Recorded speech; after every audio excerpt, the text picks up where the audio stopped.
Boa tarde, prezados alunos. Quem fala aqui é o professor Marcos Abraão. Vamos conversar hoje mais um assunto sobre nossa disciplina Ciências Morfofuncionais do Sistema Imune Hematológico. Vamos conversar sobre lesão celular agora, em relação à necrose e as vias de morte celular que são causadas por elas. Como nós já discutimos em relação à própria lesão, ela é uma forma do qual desequilíbrio, representa o desequilíbrio em relação ao homeostase da célula. Por isso, nessa aula, temos alguns objetivos a serem alcançados. Nós temos o quê? Explicar a lesão celular, que é de uma forma irreversível, os seus mecanismos fisiopatológicos da própria morte celular e como e quais são esses tipos de necroses teciduais. Quando avaliamos a questão da própria lesão celular, podemos começar aqui. A célula normal, quando está em homeostase, tem eventos que são quebrados. Quando esses eventos são quebrados, são exatamente o quê? O chamado estresse, conforme nós vimos.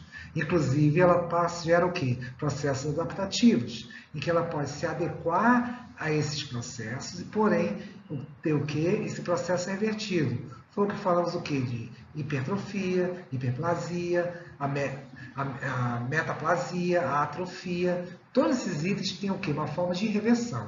Porém, os estímulos chamados já de nocivos já levam para outros caminhos, que é a própria lesão celular, onde você pode ter o quê? Pode ser uma lesão na qual o estímulo é leve e transitório, então com isso caracterizando uma lesão reversível, e a própria remoção do estímulo voltando a essa homeostasia.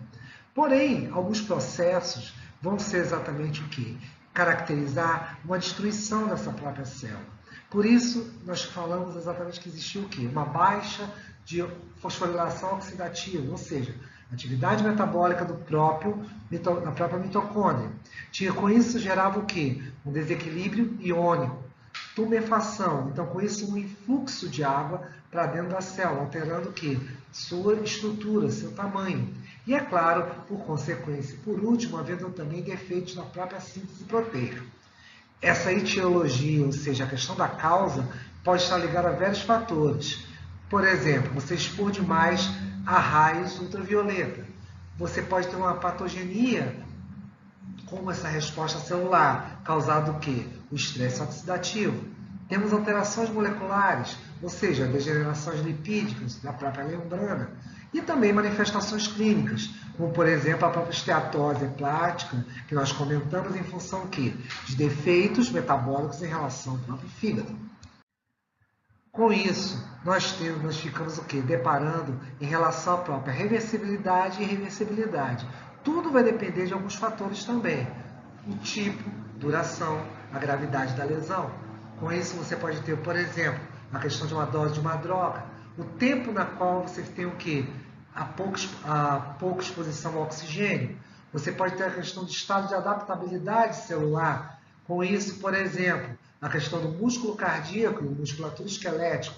Lembrando sempre que o cardíaco é independente da sua vontade e o esquelético você controla, obviamente, a sua movimentação. E você ainda tem os mecanismos bioquímicos das próprias organelas que estão comprometidas. Como eu disse a vocês, a mitocôndria é um fator essencial. Então, com isso, você pode ter o quê? Depressão, destruição de ATP. E, é claro, comprometendo o quê? A questão da permeabilidade da membrana. Também podemos ver que na lesão celular, quando é irreversível, temos obviamente uma causa. Quando avaliamos, por exemplo, a questão da isquemia. O que é isquemia? Conforme nós já dissemos, isquemia é um evento que você tem que, em função de problemas de irrigação em determinado tecido.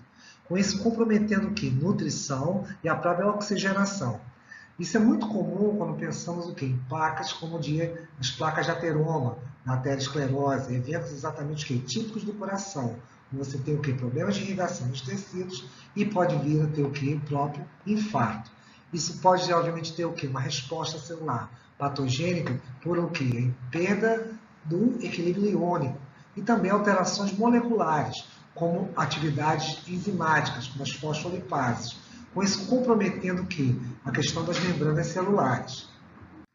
Outro evento importante quando a gente avalia as vias de morte é quando a gente pensa em relação ao próprio processo no qual a célula vai o quê? Caminhar do seu estado homeostático até a própria lesão progressiva, levando a essa necrose.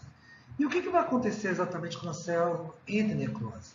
Ela vai ter o quê? A degenaturação proteica, uma fragmentação da membrana celular, ou seja, o rompimento dela, extravasamento de todo o material citoplasmático e uma intensa resposta inflamatória.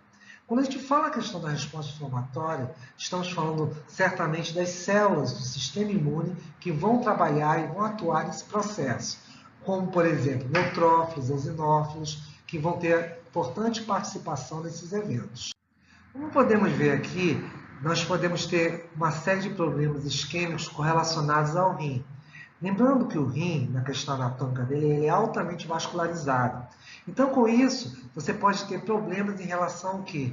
Uma série de entupimentos e, com o passar do tempo, as próprias células renais podem ser comprometidas e sofrerem sua morte, o que seria um problema para o indivíduo. Por quê?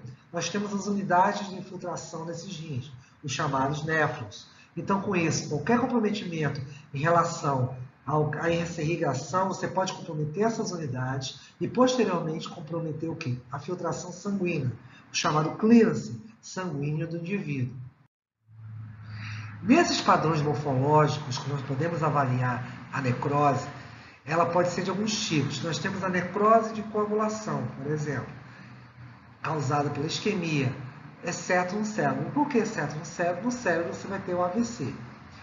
Lesão. Essa lesão vai ser caracterizada o quê? Por desnaturação proteica e de enzimas. Você vai ter uma ausência de proteólise, ou seja, de quebras proteicas. A arquitetura básica da estrutura vai ser mantida, ok? Os tecidos vão se manter firmes, aí as células necróticas elas vão ser removidas pelos leucócitos, ou seja, a partir do momento que sofre morte, os leucócitos vão participar, obviamente, dessa remoção. Então, neutrófilos, eosinófilos, macrófagos vão poder fazer isso aí. Outra coisa, as células necróticas removidas pelos leucócitos sofrem o quê? Uma digestão enzimática. Então, com isso sendo, obviamente, por essas proteínas, todo esse material reaproveitado. Nós temos um outro padrão também de necrose, chamado de necrose caseosa. Essa necrose caseosa também é por vias de coagulação. Ela é típica, por exemplo, das chamadas infecções tuberculose. Então, com isso, nos pulmões, você pode ter a formação do chamado granuloma, que é exatamente um acúmulo de tecidos, tá bom? De grânulos nesse pulmão, e com o tempo, o indivíduo mudando seu padrão morfológico dessa estrutura.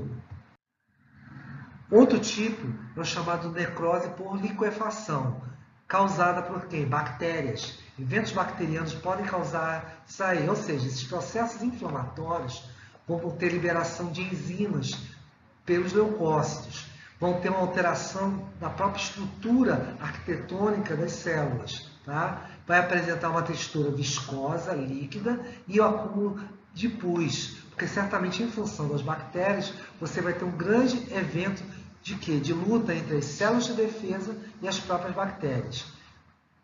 É o que a gente chamaria de uma isquemia no cérebro, diferente certamente do AVC em função disso. Temos por último a própria gangrena. Ela não é um padrão de morte celular, causada por isquemia, você apresenta uma necrose também por coagulação e geralmente é predominante o quê? Em extremidades, pernas, braços, ok? Os membros, na maioria, mas porém é uma combinação entre a isquemia e a infecção secundária, ou seja, é o que a gente poderia chamar de gangrena úmida, com associação com bactérias. Finalizando, senhores, nós temos aqui uma situação, um problema que eu coloquei para vocês. Tá? Ela fala exatamente sobre o quê? Eu vou ler para vocês, mas depois eu quero que vocês façam e localizem exatamente os eventos que esse paciente ele sofreu pelo infarto agudo do miocárdio, tá bom? Então, com isso, ele vai ter um tipo de necrose e quero que vocês descrevam para mim isso. Faça isso como atividade, porque eu vou estar enviando dentro em breve, acredito que agora, nesse sábado, já uma atividade para vocês, ok? No dia 28. Então, vamos lá. Um homem de meia idade, 54 anos, trabalhador rural, queixava-se de algum tempo de dores na cabeça.